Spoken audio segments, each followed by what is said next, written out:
नमस्कार मित्रों। बिजली के बिना आज के आधुनिक समय की कल्पना करना भी असंभव है।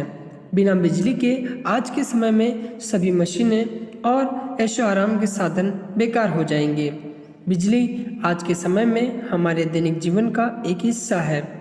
इस बिजली को कई तरीके से बनाया जाता है, जिनमें पारंपरिक तरीकों में कोयले और परमाणु भट्टियों से बिजली प्राप्त की जाती है, परंतु इनसे अत्यधिक मात्रा में प्रदूषण उत्पन्न होता है और यह प्रकृति में सीमित मात्रा में ही है।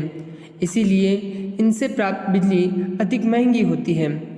इसलिए अब साइंटिस्ट बिजली के उत्पादन के लिए ग्रीन एनर्जी के रिसोर्स की तलाश कर रहे हैं और उन पर काम भी कर रहे हैं। इसी में एक है वाइंड मिल यानी पवन चक्की। आइए अब हम पवन चक्की को विस्तार से समझते हैं। बहती हुई वायु से प्राप्त ऊर्जा पवन ऊर्जा कहलाती है। ये ऊर्जा के नवीन स्रोतों में से एक है।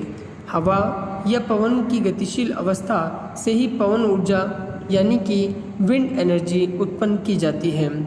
पवन या विंड एनर्जी बनाने के लिए खुले हवादार स्थान का चयन किया जाता है, जहाँ पर पवन चक्कियों को लगाया जाता है, जिनके द्वारा गतिज ऊर्जा यांत्रिक ऊर्जा में परिवर्तित हो जाती है।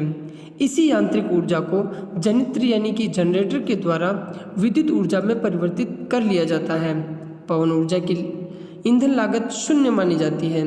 इसे ऑपरेट और मेंटेन करना भी बहुत ही आसान होता है, जिसमें बहुत ही कम खर्च आता है। एक बार इस संयंत्र की स्थापना के पश्चात ये निरंतर कार्य करता है। भारत विश्व का चौथा सबसे बड़ा पवन बिजली उत्पादक देश है, जिसकी पवन बिजली उत्पादन क्षमता निरंतर बढ़ती जा रही है। भारत में इसकी शुरुआत 1986 में हुई थी। भारत ने वर्ष 2030 तक 30 गीगावाट पवन ऊर्जा को बनाने का लक्ष्य घोषित किया है।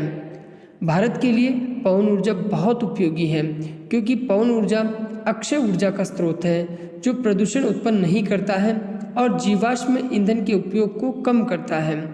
बढ़ती ग्लोबल वार्मिंग का मुकाबला पवन ऊर्जा के माध्यम से ही किया जा सकता है।